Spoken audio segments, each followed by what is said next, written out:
इतिहास लिखा है इसमें, कुछ खास छिपा है इसमें। इतिहास लिखा है इसमें, कुछ खास छिपा है इसमें। मर्यादा है, कोई वादा है, विश्वास रखा है इसमें।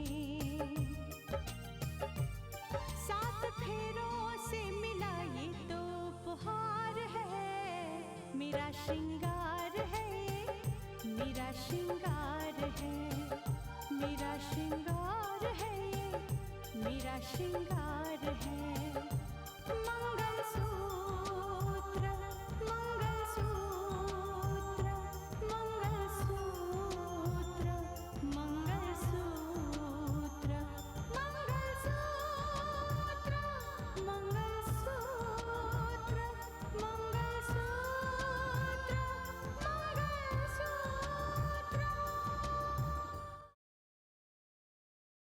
हाँ आयुषी, आज तो किसी तरह से बात संभल गई,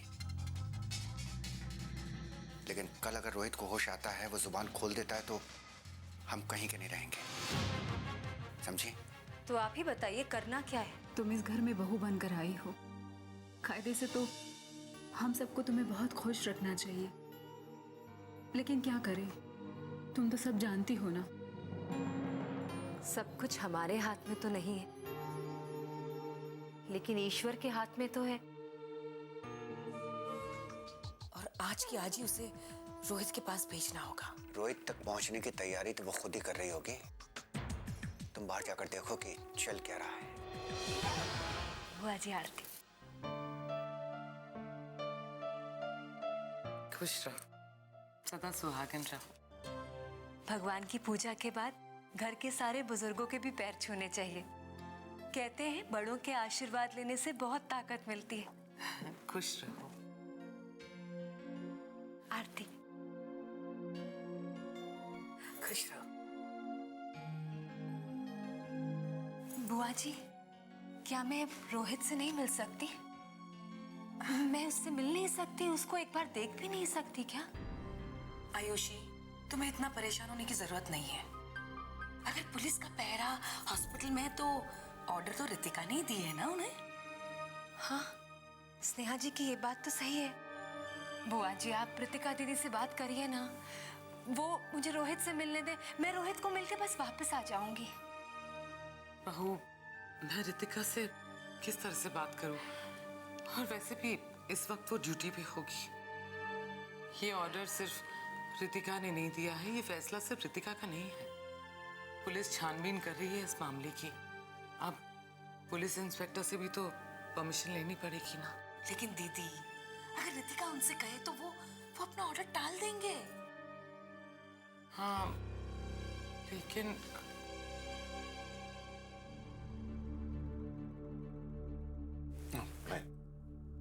खुश रहो। भैया, बहू जिद कर रही है, वो रोहित से मिलना चाहती है। आप प्लीज रितिका से इस बारे में बात कीजिए ना। ठीक। अच्छा, मैं हॉस्पिटल जा रही हूँ। डॉक्टर ने कहा है कि आज वो किसी ना किसी नतीजे पे जरूर पहुंचेंगे। मैं उनसे बात करके ही आपको फोन कर दूंगी। फौरन फोन करना मुझे। जल्दी। सूर्य का? वो अभी बाहर गए हैं, आ जाएंगे थोड़ी देर में।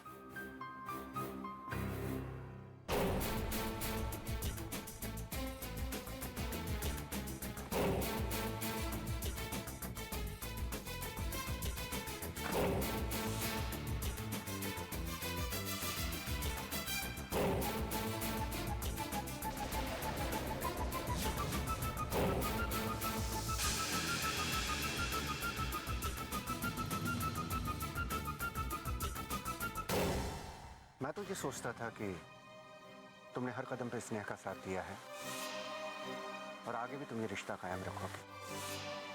अब मुझे ये लग रहा है कि लालच की वजह से तुम खुद गर्जी का लिबास ओढ़ना चाहती हो।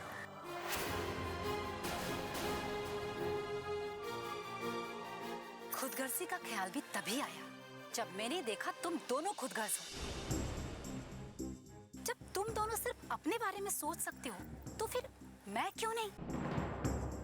और तुम्हें मालूम है, एसीपी की मौत से पूरी शहर में हलचल मची हुई है। छानबीन भी शुरू कर दी है। न जाने क्या होगा, कुछ मालूम नहीं। इसमें तुम्हें परेशान होने की जरूरत क्या है? अरे इस बात के लिए परेशान ना भी हूँ तो भी तो मुझे परेशान होना ही है ना। जो जहर मैंने मंगाकर स्नेहा को दिया था वो 1 लाख रुपया मांग रहा है।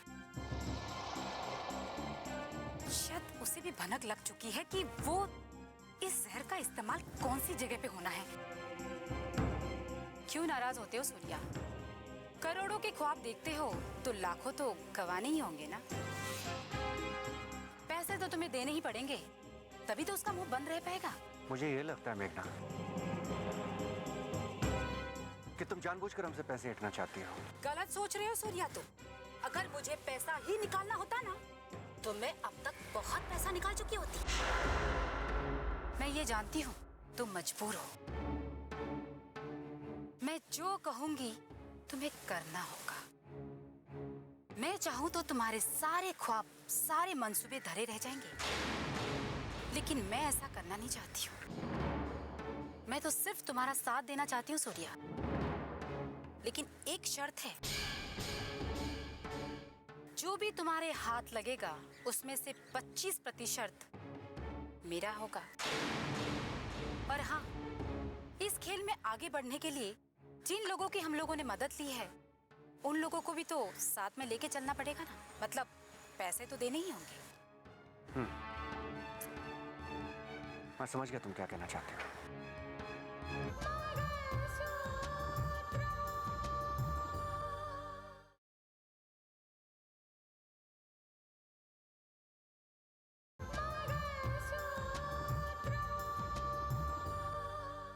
मैं समझ गया तुम क्या कहना चाहते हो, लेकिन एक बात याद रखना, बेशक इस काम में तुम मेरी पार्टनर हो, लेकिन इस काम में आखिरी फैसला मेरा होगा।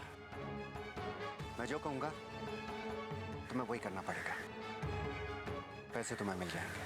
क्यों परेशान होती हो सूर्या? मैं कल भी तुम्हारे साथ थी, आज भी तुम्हारे साथ हूँ और कल भी तुम्हारे साथ ही रहूंगी।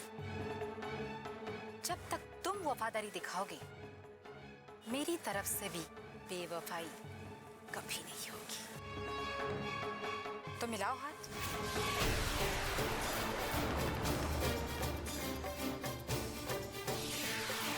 I trust you.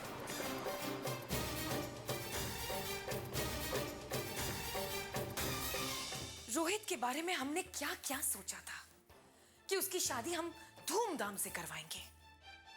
भाईजी ने भी यही सोचा था कि वो रोहित की शादी अपनी कोई पसंद की लड़की से करवाएंगे। लेकिन देखिए ना, रोहित ने गुपचुप ढंग से शादी कर भी ली। अगर रोहित ने यह बात पहले हमें बताई होती तो भी सबके सपने पूरे हो जाते। नहीं, रोहित ने सबसे छिपकर उसके गले में वरमाला डाल दिया। तो क्या ये शादी हुई? पर स्नेहा जी, उसके पास फोटोग्राफ्स हैं, मैरिज सर्टिफिकेट है, उसका क्या मतलब है? तो क्या इसका मतलब ये है कि आपने आयुषी को रोहित की पत्नी मान लिया? अब मैं क्या कहूं?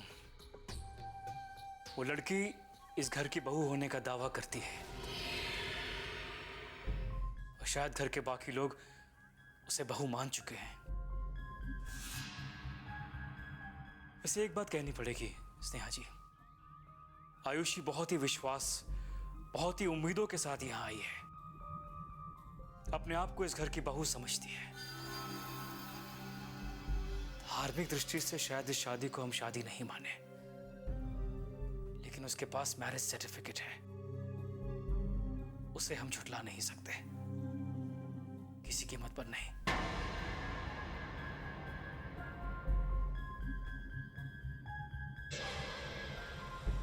Excuse me.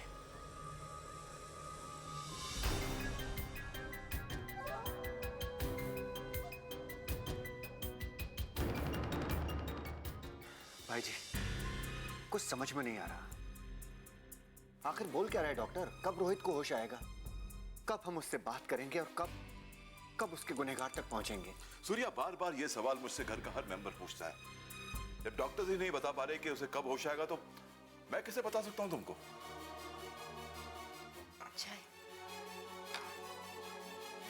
चाचा जी, देखिएगा रोहित को जल्दी ही होश आ जाएगा और मुझे यकीन है कि वो फिर जल्दी ही हमसे बात भी करेंगे।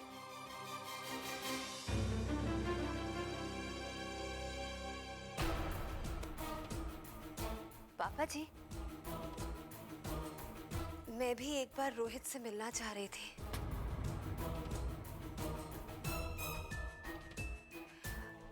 बस एक बार देखना चाह रही थी, प्लीज।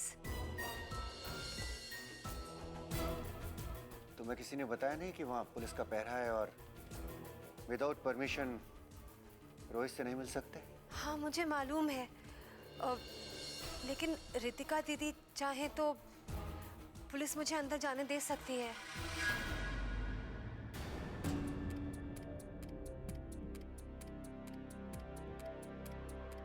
बस प्लीज एक ही बार तो मैं मिलना चाह रही हूँ, और फिर दीदी तो आराम से इसकी इजाजत दे सकती हैं। अब दीदी। हाँ आयुष, बोलो। दीदी, मैं रोहित से एक बार मिलना चाह रही थी, प्लीज।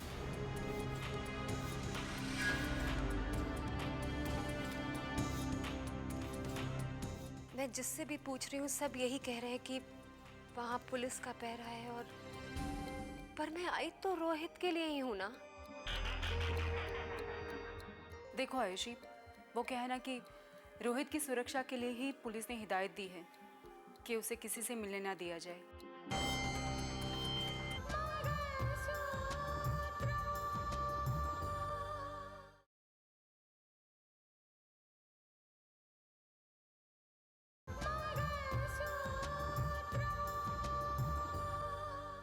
रोहित की सुरक्षा के लिए ही पुलिस ने हिदायत दी है कि उसे किसी से मिलने ना दिया जाए।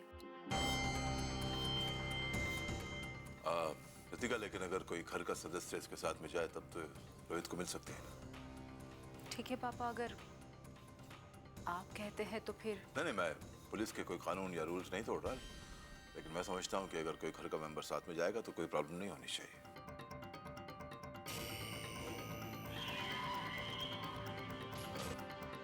सूर्य, एक काम कर यार,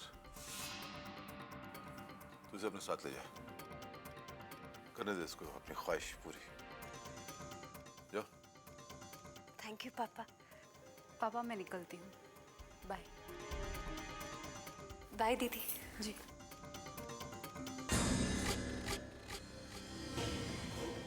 आपने रोहित से मिलने की परमिशन नहीं दी, बल्कि उसकी मौत के परवाने पर दस्तखत कर दिए हैं।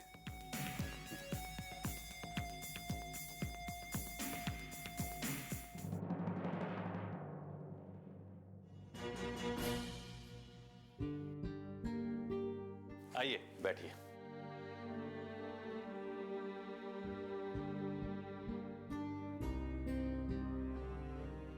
थैंक यू डॉक्टर साहब।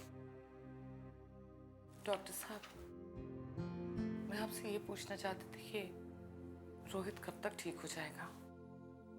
देखिए, रोहित के जख्म तो तकरीबन भर चुके हैं। वो तो मैं भी जानती हूँ डॉक्टर साहब, लेकिन इसे पूरी तरह से ठीक होना तो नहीं कह सकते ना। रोहित पुलिस को ना अपना बयान दे पा रहा है और ना ही कुछ बोल पा रहा है। देखिए, हम खुद इस बात को लेकर परेशान हैं। दरअसल मैं आपसे पूछना चाहता था कि रोहित को जिसने भी मारने की कोशिश की है, क्या उसका कुछ पता चला? नहीं डॉक्टर साहब, पुलिस भी इस बात का इंतजार कर रही है कि रोहित एक बार होश में आ जाए और अपना बयान दे दे कि आखिर किसने उसे मारने की कोशिश की।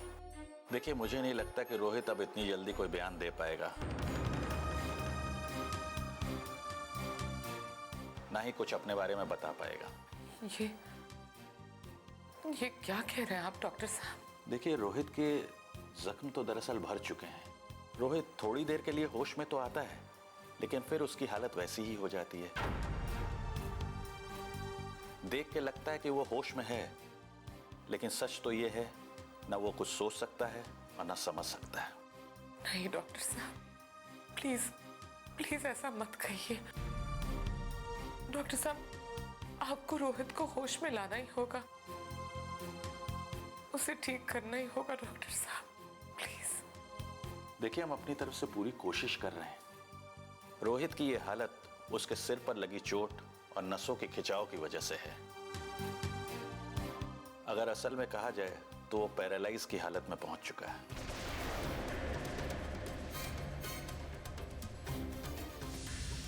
नहीं डॉक्टर साहब, हम तो बहुत खुश हो गए थे कि रोहित होश में आ गया। हमें लगा अब हमारा रोहित जल्दी से ठीक हो जाएगा। हम भी कुछ ऐसे ही उम्मीद करते हैं और मेडिकल साइंस कभी उम्मीद नहीं छोड़ता, लेकिन सच्चाई छुपाई नहीं जा सकती। हमने आप लोगों से सच कह दिया। अब रोहित को ठीक करने के लिए आप लोगों को कोशिश करनी चाहिए। मैं कुछ समझी नहीं डॉक्टर साहब। देखिए, रोहित का दिमाग एक जगह ठहर सा गया है और उस ठहराव को तोड़ने के लिए आप लोग उसे घर ले जाएं। घर पर अपनी देखी हुई और पहचानी हुई चीजों को देखेंगे और अपनों को देखेंगे तो हो सकता है कि उनकी याददाश्त वापस लौट आए। सारे डॉक्टर्स का यह फैसला है कि रोहित को अब घर पे रखकर ही ट्रीटमेंट किया जाए तो ज्यादा बेहतर है। क्या ट्रीटमेंट करना है यह मैं बता देता हूं आपको। यह हमारा सोचना है, लेकिन इस बारे में अंतिम फैसला आप लोगों को करना है।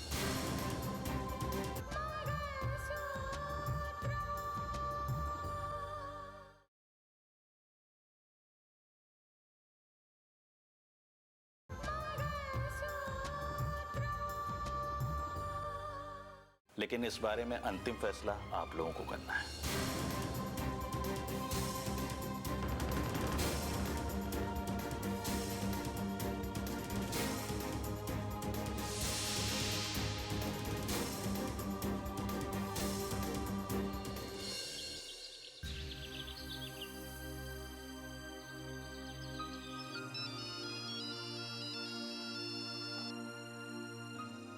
हाँ रितिका, बोलो। मानस, तुम्हारे लिए गुड न्यूज़ है। मैंने सिक लीव ले ली है आज, और मेरी जगह किसी और ने चार्ज भी ले लिया। Oh, that's good.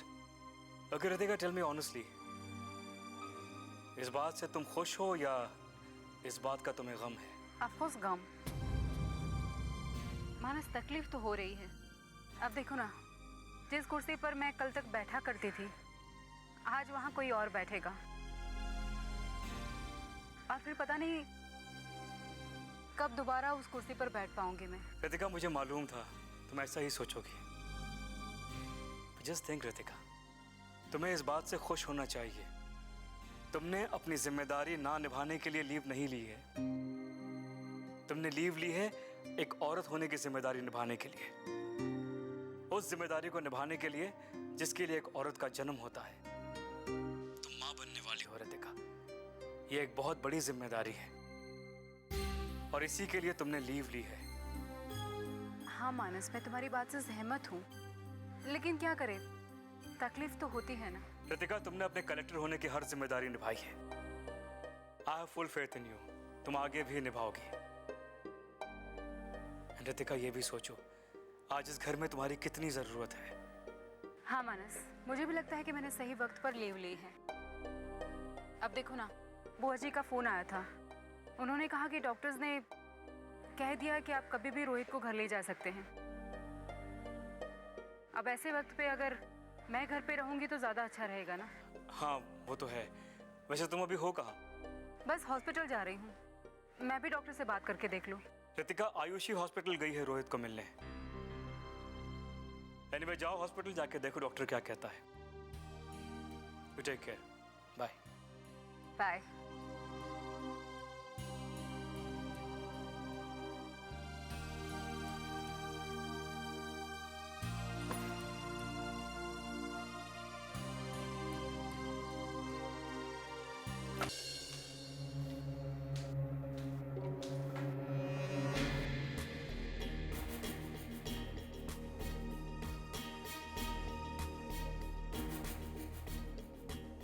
तुम्हें याद है ना तुम्हें क्या करना है?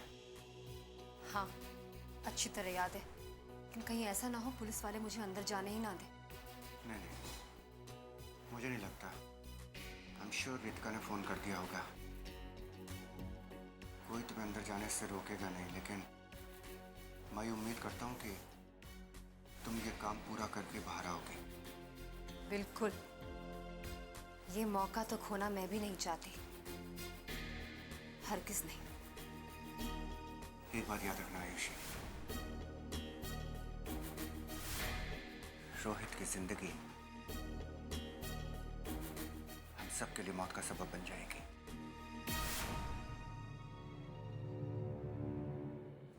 अरे बुआ जी, क्या हुआ?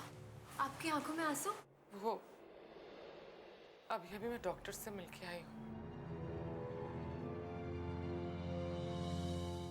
डॉक्टर कह रहे हैं कि रोहित की हालत को देखकर वो काफी निराश हो चुके हैं। रोहित की हालत में कोई सुधार नहीं। डॉक्टर साहब कह रहे थे कि बेहतर होगा अगर हम रोहित को घर वापस ले जाएं। घर का माहौल देखकर शायद उसे सब कुछ याद आ जाए। परेशान होने की जरूरत नहीं दीदी, सब ठीक हो जाएगा। अब आयुषी आ गई है ना। सूर्या, शायद तुम ठीक कह रहे हो। जैसे आयुषी ने घर में पहला कदम रखा, रोहित को यहाँ होश आ गया। मुझे पूरा यकीन है कि